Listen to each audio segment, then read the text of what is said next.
27வது சங்கீதம் 4வது வசனம். 27வது சங்கீதம் 4வது வசனம். கர்த்தரிடத்தில் ஒன்றை நான் கேட்டேன், அதையே நாடுவேன். நாம் கர்த்தருடைய மகிமையை பார்க்கும்படியாகவும் அவருடைய ஆலயத்தில் ஆராய்ச்சி செய்யும்படியாகவும் நான் என் ஜீவனுள்ள நாளெல்லாம் கர்த்தருடைய ஆலயத்தில் தங்கி இருப்பதையே நாடுவேன். கர்த்தரிடத்தில் ஒன்றை நான் கேட்டேன், அதையே நாடுவேன். நான் கர்த்தருடைய மகிமையை பார்க்கும்படியாகவும் அவருடைய ஆலயத்தில் ஆராய்ச்சி செய்யும்படியாகவும் நான் என் ஜீவனுள்ள நாளெல்லாம் கர்த்தருடைய ஆலயத்தில் தங்கி இருப்பதையே நாடுவேன். ஒன்றை கேட்கிறார், அதையே நாடுவேன் என்று சொல்லுகிறார். கர்த்தரிடத்துல ஒன்றை நான் கேட்டேன் என்று சொல்லுகிறார், அதையே நான் கடைசி வரைக்கும் நாடுவேன் என்று சொல்லுகிறார். தாவீதினுடைய வாழ்க்கையில அவர் ஒன்றை கேட்டார். எதை கேட்டார் என்றால் கர்த்தருடைய மகிமையை பார்க்க வேண்டும். கைகளை உயர்த்தாமல் சொல்லுவோம். கர்த்தருடைய மகிமையை அவருடைய ஆலயத்தில் நாம் பார்க்க வேண்டும். அதுதான் தாவீது கர்த்தரிடத்துல கேட்ட ஒன்று. கர்த்தருடைய மகிமையை நாம் பார்க்கணும். அவருடைய ஆலயத்தில் நாம் ஆராய்ச்சி செய்யணும். அந்த ஆலயத்தில் நாம் என் வாழ்நாள் எல்லாம் தங்கி இருக்கணும். அதுதான் என்னுடைய நாட்டம், அதுதான் நான் நாடுகிறேன். ஸ்தோத்திரம் என்று இந்த வசனத்துல அவர் ஆண்டவரை பார்த்து சொல்லுகிறார். தேவனுடைய பிள்ளைகள், இன்றைக்கும் கர்த்தருடைய மகிமையை நாம பார்க்கணும். ஆண்டவருடைய மகிமை எங்க இருக்கிறது? அவருடைய ஆலயத்துல இருக்கிறது. கைகளை உயர்த்தாமல் சொல்லுவோம். அல்லேலூயா. மகிமையை நாம எங்க பார்க்க முடியும்னா அவருடைய ஆலயத்துல தான் அந்த மகிமையை பார்க்க முடியும். ஸ்தோத்திரம். அவருடைய ஆலயத்துல அவருடைய மகிமை தங்கி இருக்கிறது. கர்த்தருக்கு ஸ்தோத்திரம். அந்த ஆலயத்துல அவருடைய மகிமையை நாம பார்ப்பதற்கு நமக்கு அந்த வாஞ்சை, அந்த ஆர்வம் ஆண்டவரிடத்துல கேட்கணும். ஆண்டவரே, உங்க மகிமையை நான் காண வாஞ்சிக்கிறேன், விரும்புகிறேன். நான் இந்த ஆலயத்துக்கு வரும்போதெல்லாம் உங்க மகிமையை பார்க்கணும். உங்களை ஆராதிக்கும் போதெல்லாம் உங்க மகிமையை நான் என்ன செய்யணும்? காணணும் என்று நாம் வாஞ்சித்து ஆண்டவரிடத்துல கேட்கணும். அப்போதான் ஆண்டவருடைய மகிமையை காண முடியும். வாஞ்சை விருப்பம் இல்லாம ஆண்டவருடைய மகிமையை நாம் என்ன செய்ய முடியாது? காண முடியாது. அது கேட்கணும். ஒன்றை நான் கேட்டேன், கர்த்தரிடத்துல ஒன்றை நான் கேட்டேன், அதை கேட்கணும். ஆண்டவரே, உங்க மகிமையை நான் பார்க்கணும்னு சொல்லி ஆண்டவரிடத்துல கேட்கணும். கேட்கறது மாத்திரம் அல்ல, அதை நாடணும், அதை விரும்பணும். கேட்டுட்டு இந்த ஆராதனையில இருக்கும்போதே அதை விரும்பிக்கிட்டே இருக்கணும். நான் மகிமையை காணணும், மகிமையை காணணும்னு சொல்லி அதை நாம் விரும்பிக்கிட்டே இருக்கணும், வாஞ்சிக்கணும். அப்பொழுது நிச்சயமாக கர்த்தர் நமக்கு அவருடைய மகிமையை நமக்கு வெளிப்படுத்துவார். கர்த்தருடைய மகிமை நமக்கு காணப்படும். அவர் நம்ம குதிப்பார். கைகளை உயர்த்தி அல்லேலூயா சொல்லுவோம். இந்த ஆண்டு நமக்கு கொடுத்த வாக்குத்தத்தம் நமக்கு தெரியும். கர்த்தர் உண்மையில உதிப்பார். அவருடைய மகிமை உண்மையில காணப்படும். ஆண்டுடைய மகிமை நம்ம காணப்படணும்னா அந்த மகிமையை காண்பதற்கு நமக்கு கேட்கிறவர்களா இருக்கணும், வாஞ்சிக்கிறவர்களா இருக்கணும், அதையே நாடுகிறவர்களா இருக்கணும். நமக்கு அதுதான் முக்கியமான ஒன்றாக இருக்கணும். வேற எல்லாமே மற்ற ஸ்தோத்திரம் முக்கியமானதாக அல்ல. மிக மிக முக்கியமானது கர்த்தருடைய மகிமையை நாம காண்பது. அல்லேலூயா. இந்த இடத்துக்குள்ள வந்திருக்கிறோம். ஆண்டவர் நமக்கு முக்கியமான ஒன்றை ஆண்டவர் நமக்கு காண செய்வாராக. அவர் நம்மை உதிப்பாராக. கர்த்தருக்கு ஸ்தோத்திரம். அப்படி இந்த வாஞ்சை விருப்பம் இருக்கும்போது என்ன நடக்கும்னா அவருடைய ஆலயத்தை நாம நேசிப்போம். அல்லேலூயா. அவருடைய ஆலயத்தை நாம நேசிப்போம். ஸ்தோத்திரம். வாரத்துல ஒரு நாள் தான் நாம ஆராதனைக்கு வருகிறோம். அன்றைக்கெல்லாம் தாவீது ஸ்தோத்திரம் ஒரு நாள் போகல, டெய்லி ஆண்டவருடைய ஆலயத்துக்கு போனார். கைகளை உயர்த்தி ஆமென் சொல்லுவோம். அல்லேலூயா. அந்த நாட்கள்ல டெய்லி ஆலயத்துக்கு போற வழக்கம் இருந்தது. அப்போஸ்தலர் காலம் வரைக்கும், அப்போஸ்தலர் நாட்கள்லயும் அப்போஸ்தலர்களும் டெய்லி ஆலயத்துக்கு போகிற நாட்கள் இருந்தது. கர்த்தருக்கு ஸ்தோத்திரம் உண்டாவதாக. ஹல்லேலூயா. டெய்லி ஆண்டவருடைய ஆலயத்தை நாங்க ஜீவனுள்ள நாளெல்லாம் கர்த்தருடைய ஆலயத்துல தங்கி இருப்பதையே நாடுவேன், இடத்தை விட்டே போக மாட்டேன். ஹல்லேலூயா. தாவீது சொன்னார், நான் ஜீவனுள்ள நாளெல்லாம் கர்த்தருடைய ஆலயத்துல தங்கி இருப்பதையே நான் நாடுவேன். ஹல்லேலூயா. ஆண்டவருடைய ஆலயத்திலேயே நான் இருந்தா நல்லா இருக்கும், அதுதான் என் விருப்பம். இந்த இடத்தை விட்டு போறதுக்கு எனக்கு என்ன கிடையாது, விருப்பம் இல்ல, இதுலயே நான் இருப்பேன் அப்படிங்கிற அந்த வாஞ்சை, அந்த எண்ணம் தாவீதினிடத்துல இருந்தது. அதனாலதான் ஆண்டவர் அவனுக்கு அடுத்த வசனம் சொல்கிறது, தீங்கு நாளில் அவர் என்னை தமது கூடாரத்தில் மறைத்து, அவர் என்னை தமது கூடார மறைவில் ஒளித்து வைத்து என்னை கண்மலையின் மேல உயர்த்துவார். இந்த ஒன்றை கேட்டால், இந்த ஒன்றை நாடினால், இந்த ஒன்றை கேட்டு இந்த ஒன்றை நாடினால், ஆண்டவருடைய ஆலயத்தில் தங்கி இருப்பதே நம்முடைய நாட்டமாய் விருப்பமாய் இருந்தார், நம் தீங்கு நாளிலே அவர் நம்மை மறைப்பார், அவருடைய கூடாரத்தில் மறைப்பார், அவருடைய சமூகம் நம்மை மறைக்கும். ஸ்தோத்திரம் உண்டாவதாக. ஒளித்து வைத்து நம்மை காப்பாற்றி கண்மலையின் மேல நம்ம உயர்த்துவார். ஹல்லேலூயா, ஹல்லேலூயா. கர்த்தருக்கு ஸ்தோத்திரம். 26வது சங்கீதம் 7வது வசனங்களை வாசிப்போமாக.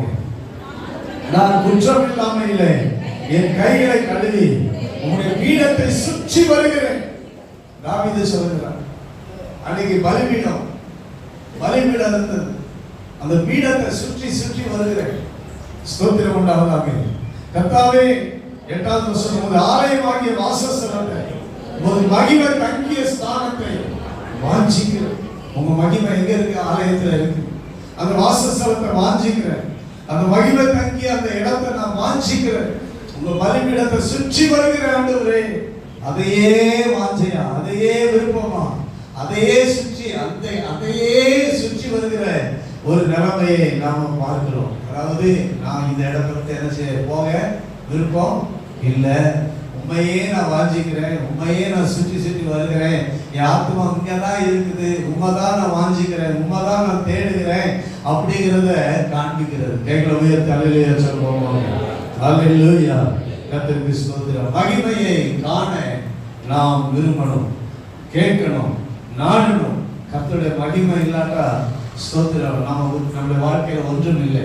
அவர் நம்ம மேல உதிப்பார், அவருடைய மகிமை நம்ம மேல காணப்படும். கர்த்தருடைய மகிமைக்கு ஸ்தோத்திரம் நிகர் இல்லை. கர்த்தருடைய மகிமை ஒரு ஆசீர்வாதமானது. 63வது சங்கீதம் தாவீது ஒரு இடத்துல சொல்லுகிறார், ஸ்தோத்திரம், நானும் தேவனுடைய ஆலயத்துல பச்சையான ஒலிவ மரத்தை போல இருக்கிறேன் என்று அந்த சங்கீதம் 52ல எழுதி இருக்கிறது. 63வது சங்கீதத்தை நாம் திருப்பிக் கொள்வோம். கர்த்தருக்கு ஸ்தோத்திரம். வாசிப்போம். தேவனே, நீர் என்னுடைய தேவன், அதிகாலமே உம்மை தேடுகிறேன். வறண்டதும் விடாய்த்ததும் தண்ணீரற்றதுமான நிலத்திலே என் ஆத்துமா உம்மை தாகமாய் இருக்கிறது, என் மாம்சமானது உம்மை வாஞ்சிக்கிறது. ஆண்டவரை மகிமையை தேடும் போது எப்ப தேடுறாரு? அதிகாலமே தேடுகிறேன் என்று சொல்லுகிறார். அதிகாலமே நான் தேடுகிறேன், உண்மையிலே என் ஆத்மா தாகமாய் இருக்கிறது, என்ன உங்க வல்லமை, உங்க காரியத்தை என் ஆத்மா வாஞ்சிக்கிறது.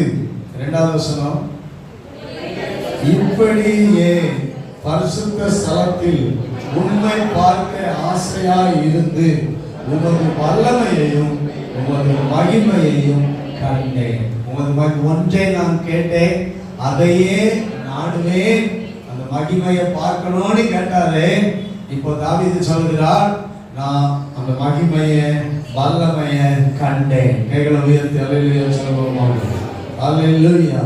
உமது பரிசுத்த ஸ்தலத்தில் உம்மை பார்க்க ஆசையாய் இருந்து உமது வல்லமையையும் உமது மகிமையையும் கண்டேன் என்று சொல்லுகிறார். அப்போ வாஞ்சித்தார், ஜெபம் பண்ணாரு, காணணும்னு விரும்பினாரு, மகிமையை கண்டார். ஸ்தோத்திரம். தாவீது கர்த்தருடைய மகிமையை காணும்படிக்கு தான் நாடினார், கர்த்தருடைய மகிமையை கண்ட மனிதனாக இருந்தார். நாம நாமும் கர்த்தருடைய மகிமையை காணணும். அல்லேலூயா.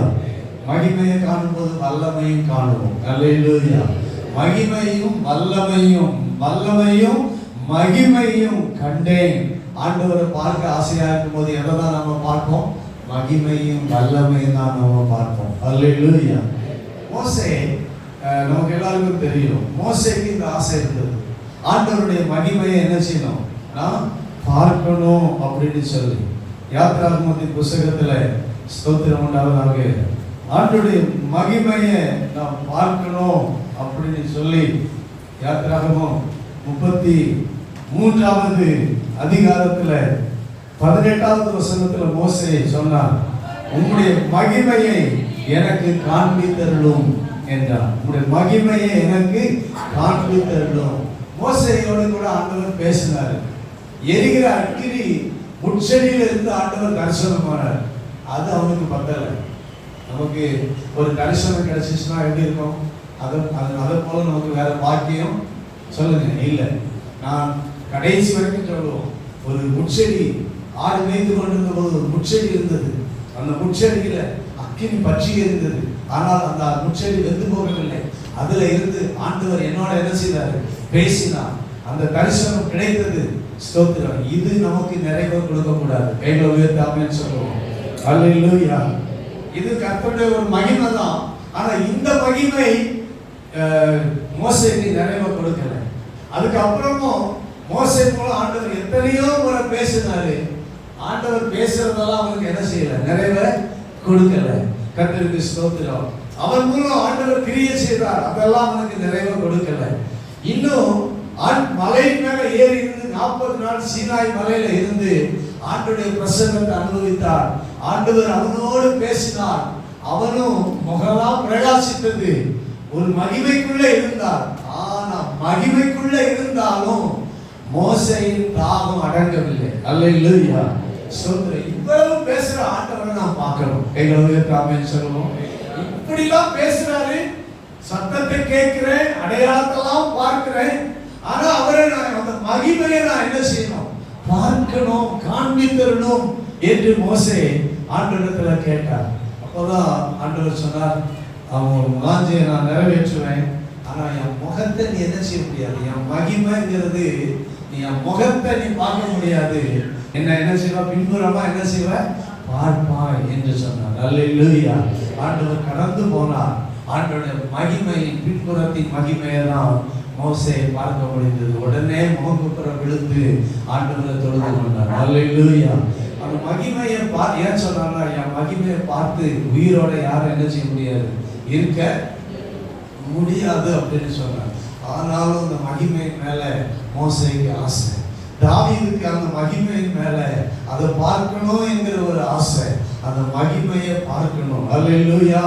கர்த்தருடைய மகிமை அவர் எப்படிதான் இருப்பாரு, அவர் எப்படிதான் இருக்கிறாரு, கொஞ்சமாவது அவருடைய முகத்தை, கொஞ்சமாவது அவருடைய சரீரத்தை என்ன செய்யணும், அவருக்கு இருக்கிற தோற்றத்தை எப்படியாவது பார்க்கணும் என்கிற ஆசைகள் இந்த தேவ மனிதர்களுக்குள்ள காணப்பட்டது.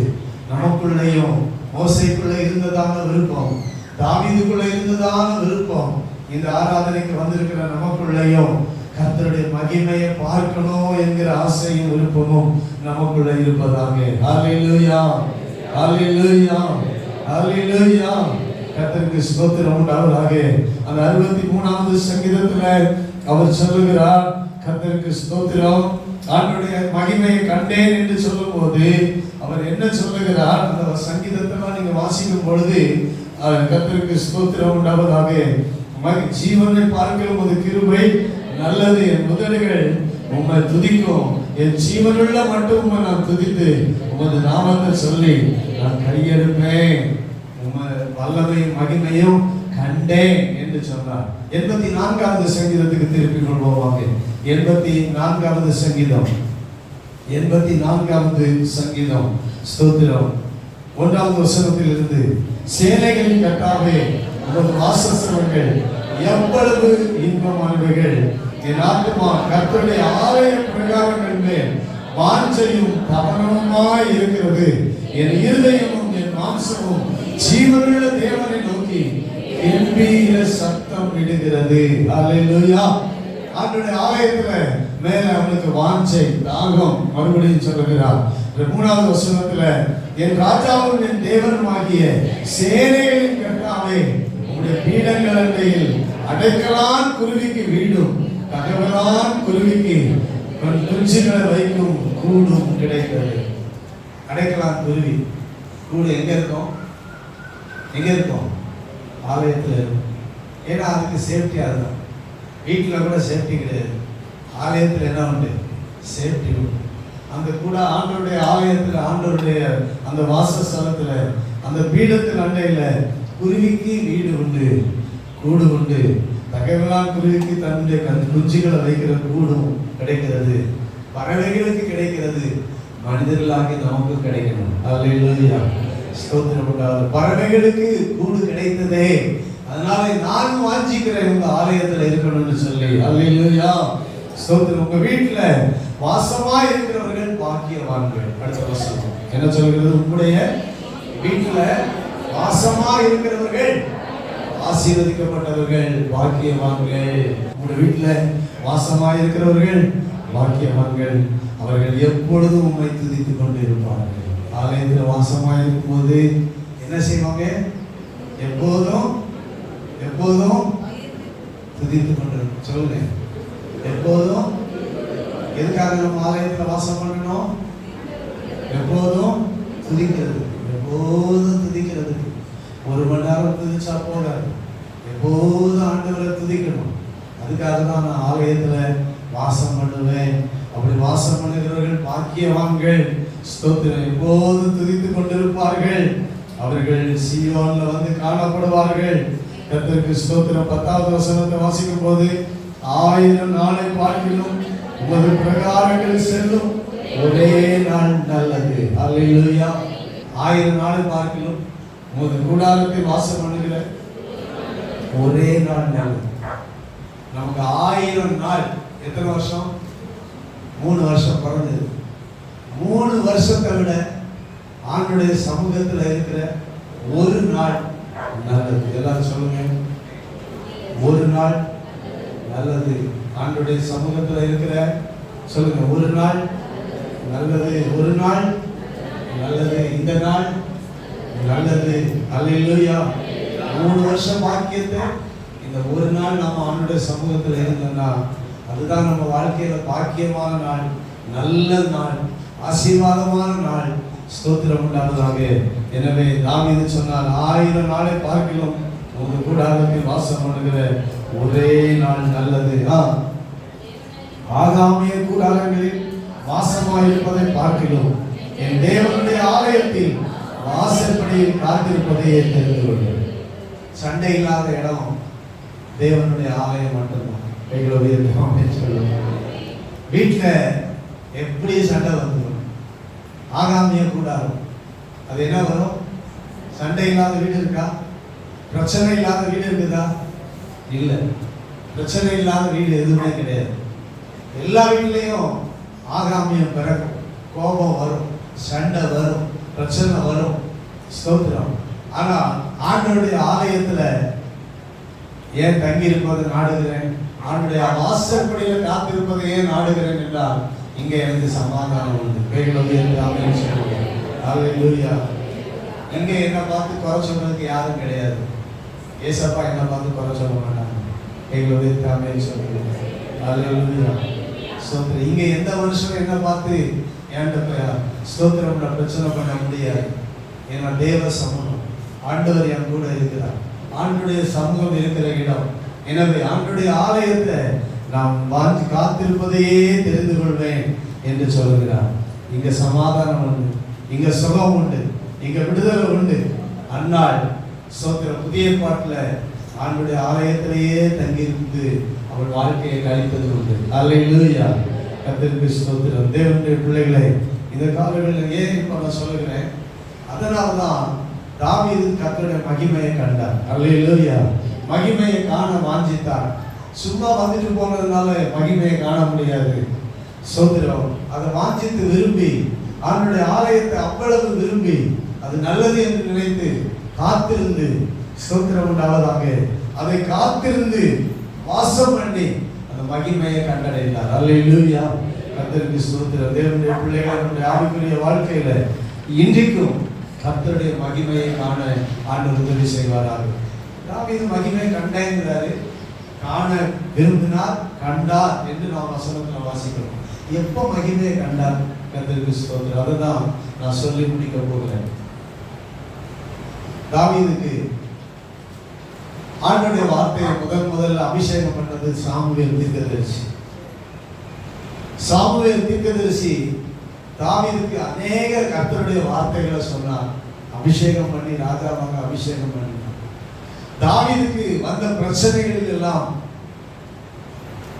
சவுல் தாவீதை கொலை செய்ய எத்தனிக்கும் போது கூட தாவீது எங்க தான் ஓடினாரு? சாமுவேல் இருக்கிற அந்த ராமோத் அந்த ஊருக்கு தான் போய் சாமுவேல் தீர்க்கதரிசியோட சேர்ந்து கொண்டு, என்னை கொல்ல பார்க்கிறாரு இந்த ராஜா, நீர் என்னை அபிஷேகம் பண்ணினீர், எனக்கு ஆபத்து சூழ்ந்திருக்கிறது என்று சொல்லி சாமுவேல் தீர்க்கதரிசி இடத்துல போனார். சாமுவேல் தீர்க்கதரிசி எவ்வளவோ ஆண்டோட வார்த்தைகளை சொல்லி இருப்பார். அல்லேலூயா. ஸ்தோத்திரம். ஆண்டோட வார்த்தைகள் யாருக்கு கிடைத்தது? சாமுவேல் தீர்க்கதரிசி மூலம் தாவீதுக்கு கிடைத்து கொண்டே இருந்தது. ஸ்தோத்திரம். நாம் ரொம்ப திருப்தி அடைஞ்சிருவோம். ஒரு தீர்க்கதரிசியா கூட இருக்கிறார், ஒரு தீர்க்கதரிசியா கூட இருந்து எனக்கு நல்ல ஆண்டோட வார்த்தைகளை சொல்லுகிறார், இது போதும் அப்படின்னு நாம எல்லாம் என்ன செஞ்சிருவோம்? திருப்தி அடைஞ்சிருவோம். ஆனால் தாவீது இந்த தீர்க்கதரிசி சாமுவேல் தீர்க்கதரிசியின் வார்த்தைகளினாலே திருப்தி அடையவில்லை. அல்லேலூயா. ஸ்தோத்திரம். இன்னும் தாவீது நல்ல ஆண்டவரை துதிக்கிற மனிதர். அவரே ஒரு தீர்க்கதரிசி தான். தாவீது யாரு? ஒரு தீர்க்கதரிசி. அப்போஸ்தலர் 2வது அதிகாரத்துல பார்க்கிறோம், தாவீது தீர்க்கதரிசி எழுதியிருக்கிறது. ஏன்னா இயேசு கிறிஸ்துவை குறித்து அநேக தீர்க்க தரிசனங்களை இந்த தாவீது என்ன செய்திருக்கிறார்? சொல்லி இருக்கிறார். ஆண்டவரை பாடி துதிச்சிருக்கிறார். இவரே ஒரு தீர்க்கதரிசி. இவருக்கு கர்த்தருடைய வார்த்தை உண்டு. இவருக்கு எந்த வார்த்தை வரும்? சொல்லுங்க. கர்த்தருடைய வார்த்தை வரும். பாடினா என்ன வார்த்தை வரும்? கர்த்தருடைய வார்த்தை வரும். பாடும்போதே தேவ வார்த்தை அவருக்கு வரும். ஸ்தோத்திரம். இதனால திருப்தி அடையலை. ஏன்னா கர்த்தர் மகிமை, நான் சொல்றேன் கவனிங்க, ஒரு தீர்க்கதரிசி தீர்க்கதரிசனம் சொல்லிக்கிட்டே இருக்கிறதுனால திருப்தி வரக்கூடாது. நமக்கே தீர்க்க தரிசனம் வர்றதுனாலையும் திருப்தி அடையக்கூடாது. நமக்கே ஆண்டவருடைய வார்த்தை கிடைத்தாலும் நாம என்ன செய்யக்கூடாது? திருப்தி அடையக்கூடாது. ஆண்டவர் தான் என் கூட பேசுறாரு, ஆண்டவர் தான் என் கூட இருக்கிறாரு, ஆண்டவர் தான் என்னோட பேசிக்கிட்டே இருக்கிறாரு அப்படின்னு சொல்லி திருப்தி அடையக்கூடாது. தாவீது அதுல திருப்தி அடையல. கர்த்தரை நாம் மகிமைப்படுவதாக. அடுத்து நாத்தான் தீர்க்கதரிசி. தாவீதுக்கு அநேக முறை ஆண்டவருடைய வார்த்தை வந்து சொன்னது யாரு? நாத்தான் தீர்க்கதரிசி. இந்த நாத்தான் தீர்க்கதரிசி வந்து நல்ல வார்த்தைகள் எல்லாம் சொல்லி இருக்கிறார், அநேக காரியங்களை சொல்லி இருக்கிறார். அதை கண்டு தாவீது சந்தோஷப்பட்டார். ஆனா அதுல முழுவதும் திருப்தி அடையல. கைகளை உயர்த்தி அப்படின்னு சொல்லுங்க. நாத்தான் சொன்னாரு, உனக்கு நான் வீடு கட்டுவேன், உன் பிள்ளைலாம் அப்படி இருப்பாங்க இப்படி இருப்பாங்க, நான் உன் தலைமுறையை ஆசீர்வதிப்பேன் அப்படின்னு நாத்தான் தீர்க்கதரிசி வந்து, நீ ஆலயத்தை கட்ட முடியாது, ஆனா உன் மகன் ஆலயத்தை கட்டுவானி, பின்னாடி நடக்க போகிற எல்லாவற்றையும் நாத்தான் தீர்க்கதரிசி தாவீதுக்கு சொன்னார். அதோட போதும் அப்படின்னு நினைக்கிறேன். இதெல்லாம் போதாது, கர்த்தருடைய மகிமை தான் நமக்கு தேவை. கைகளை உயர்த்தி அல்லேலூயா சொல்லுவோம். அல்லேலூயா. கர்த்தருக்கு ஸ்தோத்திரம் உண்டாவதாக. இந்த தாவீது கர்த்தருடைய மகிமையை கண்டார் அல்லவா? ஸ்தோத்திரம். 1 நாளாகமத்தின் புத்தகம் 16வது அதிகாரம். இந்த சில வசனங்களை நான் உங்களுக்கு காண்பிக்கிறேன். ஸ்தோத்திரம். 1 நாளாகமம் 16வது அதிகாரம் 11வது வசனம். கர்த்தரையும் அவர் வல்லமையையும் நாடுங்கள், அவர் சமூகத்தை நித்தமும் தேடுங்கள். தாவீது சொன்னார், நித்தமும் தேடுங்கள். ஸ்தோத்திரம் உண்டாவதாக. நித்தமும் தேடுகிறவராக இருந்தார். கர்த்தருக்கு ஸ்தோத்திரம் உண்டாவதாக. அதே அதிகாரம், கர்த்தருக்கு ஸ்தோத்திரம், 39வது வசனம். 39வது வசனம். கிபியன் உள்ள மேட்டின் மேல் இருக்கிற கர்த்தருடைய வாசஸ்தலத்துக்கு முன்பாக இருக்கிற சர்வாங்க தகன பலிபீடத்தின் மேல் சர்வாங்க தகனங்களை நித்தமும், கவனிங்க, என்னது? நித்தமும் நித்தமும் அந்தி சந்தியில் கர்த்தர் இஸ்ரவேலுக்கு கற்பித்த நியாயப்பிரமாணத்தை எழுதியிருக்கிறபடியெல்லாம் கர்த்தருக்கு செலுத்துவதற்காக தாவீது இதெல்லாம் செய்தாராம். நித்தமும் கர்த்தரை தேட வச்சார். நித்தமும் தாவீது கர்த்தரை தேடினார். நித்தமும் காலையிலையும் அந்தி சந்தியில ஆண்டவருக்கு பலி செலுத்த வைத்தார். அல்லேலூயா, ஸ்தோத்திரம். கர்த்தரை துதியுங்கள், அவரை துதிக்கிறதுக்கு ஜனங்களை ஏற்படுத்தினார், ஆசாரியர்களை ஏற்படுத்தினார் என்று 41வது வசனத்துல நாம பார்க்கிறோம். அல்லேலூயா, ஸ்தோத்திரம். இப்போ தாவீதுக்கு இருந்ததான எப்படி மகிமையை பார்த்தார். இன்னும் கர்த்தருக்கு ஸ்தோத்திரம். அதே 1 நாளாகமத்தினுடைய புத்தகம் 23வது அதிகாரம் 30வது வசனம். 1 நாளாகமம் 23:30. நாள்தோறும் காலையிலும் மாலையிலும் கர்த்தரை போற்றி துதித்து ஓய்வு நாட்களிலும் அமாவாசைகளிலும் பண்டிகைகளிலும் போதும். கர்த்தருக்கு ஸ்தோத்திரம். வேற ஆண்டவரை ஆராதிப்பதற்கு நாள்தோறும் காலையிலும் மாலையிலும் தாவீது ஏற்படுத்தினார். அவனும் அந்த நேரத்தை யூஸ் பண்ணார். ஒரு ராஜாவா இருந்தாலும் கவனிங்க, ஒரு ராஜ உத்தியோகத்தில் இருந்தாலும் காலையிலும் மாலையிலும் எங்க வந்துருவாரு? தேவாலயத்துக்கு வந்துருவார். பலி செலுத்துகிற இடத்துக்கு வந்துருவார். பலி செலுத்தி ஆண்டவரை தொழுது கொள்வார். கரங்களை உயர்த்தி அல்லேலூயா சொல்லுவோம். அல்லேலூயா. ராஜாவுடைய மேன்மையில காலையிலும் மாலையிலும் ஆண்டவருடைய சமூகம் அவர் வாழ்க்கையில இருந்தது. ஸ்தோத்திரம். இன்னும் அரண்மனைக்கு போனாலும் அந்தி சந்தி மத்தியான வேளையில நான் கர்த்தரை நோக்கி முறையிடுவேன். 3 வேளை ஜெபம் பண்ணுகிறவராக இருந்தார். அல்லேலூயா, ஸ்தோத்திரம் உண்டாவதாக. எப்பொழுதும் கர்த்தரை துதிக்கிறவராக இருந்தார். ஆலயத்தில் வந்து ஆண்டவரை துதித்தார். வீட்டிலே எப்போதும் ஆண்டவரை அரண்மனையில் இருந்தாலும் ராஜ அரண்மனையிலையும் ஆண்டவரை துதிக்கிறவராகவே இருந்தார். வேதத்தை வாசிக்கிறவராக கேட்கிறவராக இருந்தார். கரங்களை உயர்த்தி அல்லேலூயா சொல்லுவோம். அல்லேலூயா, கர்த்தருக்கு ஸ்தோத்திரம் உண்டாகட்டும். இப்போ இந்த மகிமையை எப்படி கண்டார் என்கிறத இன்னும் தொடர்ந்து இந்த 1 நாளாகமம் 28வது அதிகாரம் நாம் திருப்பிக் கொள்வோமாக. 1 நாளாகமம் 28வது அதிகாரத்துல கர்த்தருக்கு ஸ்தோத்திரம் தன்னுடைய மகனை பார்த்து சொல்லுகிற காரியத்தை வாசிப்போம். ஸ்தோத்திரம். 28வது அதிகாரம் 19வது வசனம். இந்த மாதிரியின்படி சகல வேலைகளும் எனக்கு தெரியப்படுத்த இவையெல்லாம் கர்த்தருடைய கரத்தினால் எனக்கு எழுதி கொடுக்கப்பட்டது என்ன. தாவீது வயசாகிடுச்சு. வயசான காலத்துல தன்னுடைய மகனை கூப்பிட்டுட்டு அந்த உண்மையை சொல்றார். நான் மகிமையை கண்டேன் அப்படின்னு சொன்னாங்கல்ல சங்கீதத்துல, அந்த உண்மையை வயசாகும் போதுதான் மகனுக்கு சொல்றாரு. எப்பா சாலமோனே, நீ தான் இந்த ஆலயத்தை கட்ட போகிற. நான் கர்த்தருடைய மகிமையை கண்டேன். என்ன மகிமைனா, அவரே தமது கரத்தினால என்ன செய்தாரு? டிராயிங் போட்டு அவரே என்னிடத்துல வந்து இந்த மாதிரி எனக்கு என்ன செய்தாரு? கொடுத்தாருப்பா. அவர் கரத்துல இருந்து வாங்க. அப்பதான் அந்த மகிமையை நான் கண்டேன். கைகளை உயர்த்தி ஆமென் சொல்லுவாங்க. அல்லேலூயா, கர்த்தருக்கு ஸ்தோத்திரம். கர்த்தருடைய மகிமையை கண்டார். எப்படி கண்டார்? தேவனுடைய கரம் ஒரு டிராயிங் போட்டு ஒரு ஸ்கெட்ச் போட்டு அவருடைய ஆலயம் எப்படி கட்டப்பட வேண்டும் என்பதற்கு எப்படியெல்லாம் இருக்கணும், எப்படியெல்லாம் துதிக்கணும், எப்படியெல்லாம் நடக்கணும், எல்லாவற்றையுமே ஸ்தோத்திரம் உண்டாவதாக ஆண்டவருடைய கரம் எழுதி தாவீதுக்கு வந்து கொடுத்தது. அன்னைக்கு தான் ஆண்டவருடைய மகிமையை பார்த்தார். அந்த மகிமையை பார்த்தார். அவர் கர்த்தருக்கு ஸ்தோத்திரம் உண்டாவதாக. ஒரு கரம் நீட்டி ஸ்தோத்திரம் ஒரு டிராயிங்கை கொடுக்குறாருன்னா மகிமை பார்க்கிறதா இல்லையா? சொல்லுங்க. ஸ்தோத்திரம் உண்டாவதாக. அல்லேலூயா, ஸ்தோத்திரம். ஆண்டவருடைய மகிமையை கண்டார். ஆண்டவருடைய மகிமையும் வல்லமையும் கண்டார். ஆண்டவர் கொடுத்த அந்த பிளானை கண்டார். அதை வச்சுதான் சாலமோன் இடத்துல நீ இப்படித்தான் செய்யணும் அப்படின்னு சொல்லி எல்லாவற்றையும் ஒப்பு கொடுத்து இந்த டிராயிங்க்கு அப்புறம் தாவீது அந்த ஆலயத்தை கட்டுவதற்கு அவ்வளவு பொருட்களை சேர்த்து வைத்து எல்லாவற்றையும் ஒப்பு கொடுத்தார். கைகளை உயர்த்தி அல்லேலூயா சொல்லுவோம்.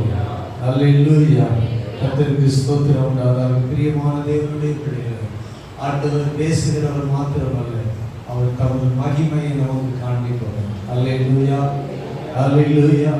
தாவீது கர்த்தருடைய மகிமையை கண்டார். அதை நான் கண்டேன் என்று சொல்லி அதை விவரிக்கல. ஆனால் தன் பிள்ளைகளிடத்துல மாத்திரம் அந்த எல்லா கடைசி நேரத்தில் அவன் பொறுப்பை ஒப்பு கொடுக்கும் போது அங்கிருந்த மூப்பர்கள் மத்தியில் சொன்னார், கர்த்தருடைய கரத்தினால நாம் பெற்றேன். அல்லேலூயா, ஸ்தோத்திரம். ஆண்டவருடைய கரத்தினால நாம் பெற்றேன். எவ்வளவு பெரிய பாக்கியம், எவ்வளவு பெரிய மகிமையை ஆண்டவரிடத்தில் ஆண்டவரை காண முடிந்தது, ஆண்டவருடைய மகிமையை காண முடிந்தது. இன்றைக்கும் ஒரே ஒரு காரியத்தை சொல்லி நான் முடிக்கிறேன். மரியாள் மார்த்தா